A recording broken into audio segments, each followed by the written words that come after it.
तो बीआरएस के क्वेश्चंस करने से पहले दो बेसिक चीजें हमें ढंग से पता होनी चाहिए। एक जो डेबिट्स और क्रेडिट्स, कैश बुक और पासबुक के दोनों क्रिस्टल क्लियर, मतलब नींद में कोई लागे मुझे ना क्रेडिट इन द पासबुक, आए हैं पैसे या पेमेंट हुई है, तो गलत नहीं होना चाहिए। ठीक है ना बेटा, क्योंकि वो पूरा क्वेश्चन इन सब चीजों पे डिपेंडेंट रहेगा। सेकंड चीज, what are the reasons, what are the reason जब बीआरएस क्या शो कर रहा है? It is a statement prepared by the account holder to reconcile the balance of the cash book with the passbook, showing reasons of variation between the two balances. So what can be the various reasons? तो ये जो part हम करेंगे ये आपको वो transactions को understand करने में हेल्प करेगा कि जो आपके सामने आई हैं वो क्या हो रहा है, सिचुएशन क्या है, उसका इम्पैक्ट क्या होता है। तो what are the reasons of variation? कह रहे तीन कैटेगरीज हैं।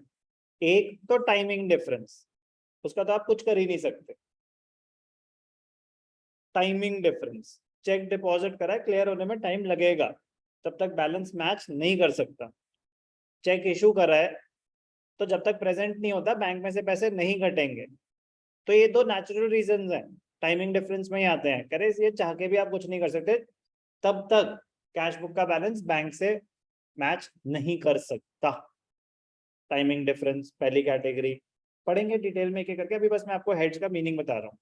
Difference due to timing, transaction recorded by the bank but not by the account holder. कुछ ट्रांजैक्शन बैंक में तो रिकॉर्ड हो गई हैं, हमें पता ही नहीं है, तो हम कैसे रिकॉर्ड कर लें? किसी कस्टमर ने डायरेक्टली हमारे अकाउंट में पैसे डाल दिए, बैंक ने कोई चार्जेस इंपोज करे हुए हैं, कोई चेक डाला था वो चेक बाउंस हो चुका है, कोई चेक डिस्काउंट कर रखा था वो चेक बाउंस हो चुका है, बिल डिसऑनर हो गया। ऐसी कोई भी ट्रांजैक्शन जो बैंक में रिकॉर्ड हुई है और हमें इंटीमेशन ही नहीं है, हमें पता ही नहीं है, तो हमारे एंड पे तो रिकॉर्डेड ही नहीं है, तो कैश बुक का बैलेंस और पासबुक का बैलेंस मैच नहीं करेगा। और तीसरा, एरर्स, गलती तो हो ही सकती है। मैंने चेक डिपॉजिट करा था 10,000 का, उन्होंने गलती से एंट्री पास करी हुई है 1,000 की, उन्होंने वो चेक किसी और के अकाउंट में डाल दिया। कुछ भी एरर तो किसी भी टाइप का हो सकता है ना। तो तीन कैटेगरीज हैं, रीजंस ऑफ वेरिएशन की तीन कैटेगरीज हैं। Difference due to timing, transaction recorded by the bank and not in the cash book, और तीसरा एरर्स। अब एक एक करके डिटेल में डिस्कस होगा क्या है ये। तो पहला, डिफरेंस ड्यू टू टाइमिंग, सुनने पे ध्यान देंगे फिर इसको रीड करेंगे तो बहुत इजी हो जाएगा।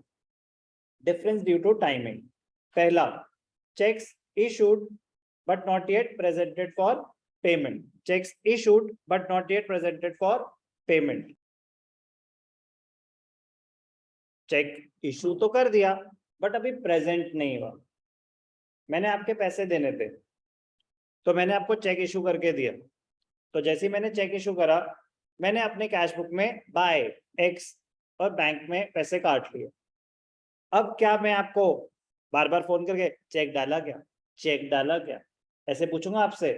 नहीं।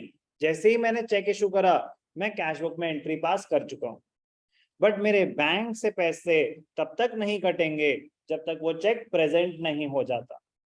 तो जब चेक इशू कर दिया और प्रेजेंट नहीं हुआ तो इस सिचुएशन में क्या होगा कि आपके कैश बुक में से तो पैसे कट चुके हैं, पासबुक में पैसे नहीं कटे हैं, तो आपके कैश बुक का बैलेंस ज्यादा आ रहा, कम आ रहा होगा। कम क्यों आ रहा होगा? क्योंकि आप कैश बुक में से पेमेंट कर चुके हो। मेरे दोनों में 50,000 थे, मैंने 20,000 का चेक इशू करा, तो कैश बुक में तो 20,000 कट गए, तो कैश बुक में तो बैलेंस 30 रह गया। बैंक में अभी कटे नहीं, तो बैंक में बैलेंस 50 होगा। तो cheques issued but not yet presented की वजह से कैश बुक का बैलेंस बैंक से कम आ रहा होता है। कोई डाउट? तो cheque issued for payment is recorded in the cash book immediately. जैसे आप किसी को चेक इशू करते हो तो कैश बुक में तो इमीडिएटली एंटर कर देते हो, but the bank will record the entry when the check is presented to it for payment. Thus, there is a gap of few days between the entry recorded in the cash book and in the passbook. If BRS is prepared on the date of check, issue of check, and its presentation to the bank for payment, difference will arise. कह रहा है अगर आपने BRS इस बीच में बनाई, किस बीच में कि चेक इशू तो हो चुका था बट प्रेजेंट नहीं हुआ था, तो कैश बुक का बैलेंस बैंक के बैलेंस से मैच नहीं करेगा। एग्जाम्पल आपको बता दिया। कोई भी डाउट? तो आपको क्या अभी क्या करना है? अभी बीआरएस बनानी शुरू नहीं करी, अभी रीजंस डिस्कस कर रहे हैं, तो आपको ट्रांजैक्शन का मतलब समझ आना चाहिए और इतना भी समझ आना चाहिए कि इस ट्रांजैक्शन की वजह से कैश बुक का बैलेंस कम होगा या ज्यादा होगा as compare to the past. Clear? तो चेक इशू कर दिए बट अभी प्रेजेंट नहीं हुए, इसकी वजह से कैश बुक का बैलेंस कम होगा या ज्यादा होगा? चेक इशू कर दिए बट अभी प्रेजेंट नहीं हुए हैं, तो इस ट्रांजैक्शन की वजह से कैश बुक का बैलेंस कम आ रहा होगा या ज्यादा आ रहा होगा? ठीक है, तो बस इतनी सी आइडेंटिफिकेशन बेस। वो तो जब हम क्वेश्चंस करेंगे तो हम देखेंगे कि हमें पासबुक से देखना है या कैश बुक से देखना है, वो तो डिपेंड करता है क्वेश्चन पे। Second timing difference, checks deposited into the bank but not yet cleared, checks deposited into the bank but not yet cleared। आपने बैंक में चेक डिपॉजिट तो कर दिया बट अभी क्लियर नहीं हुआ है। जैसे मैंने बताया ना कि क्लियरिंग फंक्शन होता है। आपने चेक दिया मुझे, आपका अकाउंट है फॉर एग्जांपल आईसीआईसीआई में, मेरा अकाउंट है एचडीएफसी में। तो आपने जब मुझे चेक दिया तो आपकी चेकबुक तो आईसीआईसीआई के चेक्स होंगे आपके पास, तो जब आपने मुझे चेक दिया मैं वो एचडीएफसी में जाके डिपॉजिट करूंगा जहां पे मेरा अकाउंट है, या आईसीआईसीआई में जाके डिपॉजिट करूंगा जहां पे आपका अकाउंट है? Very good sir, good question. आपका अकाउंट आईसीआईसीआई में है, आप मुझे पेमेंट कर रहे हो, मेरा अकाउंट एचडीएफसी में है, तो मैं वो चेक डिपॉजिट करने गया प्लाजा में, एचडीएफसी भी आईसीआईसीआई भी। अब मैं सोच रहा हूँ कि मैं कहाँ जाके इसे डिपॉजिट करूँ, एचडीएफसी में या आईसीआईसीआई में? एचडीएफसी में जहां मेरा बैंक अकाउंट है, या आईसीआईसीआई में जहां पे जिसने पेमेंट करी है उसका अकाउंट है?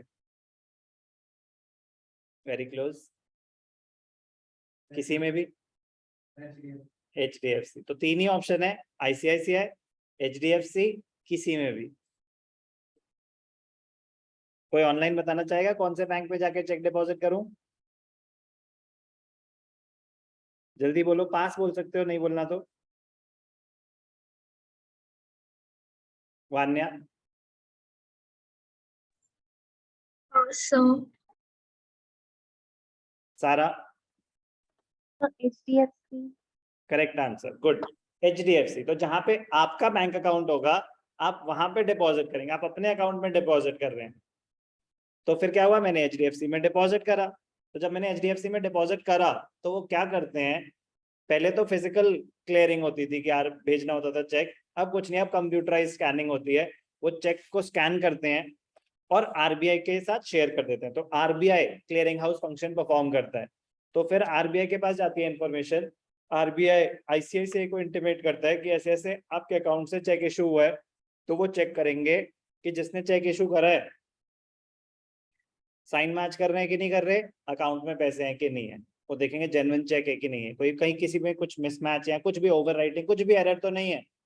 अगर नहीं है तो वो चेक क्लियर हो जाता है। तो क्या हो जाता है, वो चेक क्लियर हो जाता है। तो point is clearing takes time, clearing takes time. Cheques deposited, not yet cleared, not yet credited, not yet collected, एक ही बात है। Not yet cleared, not yet credited, क्योंकि credited by the bank, bank credit करेगा जैसे ही clear हो जाएगा, और कलेक्टेड। ये सब सेम बात डिफरेंट डिफरेंट वर्ड्स यूज करके पूछी जा सकती है। तो कहानी समझ आ गई, checks deposited not yet cleared. अब इसका इम्पैक्ट क्या होता है, आपने चेक डिपॉजिट करा, आपका जैसे ही चेक डिपॉजिट करा तो कैश बुक में तो आपने एंट्री पास कर दी, तो कैश बुक में तो बैलेंस बढ़ गया, तो कैश बुक में तो बैलेंस बढ़ गया, बट अभी बैंक में बढ़ा है क्या? नहीं। तो इस ट्रांजैक्शन की वजह से आपके कैश बुक में बैलेंस ज्यादा आ रहा होगा as compare to the past.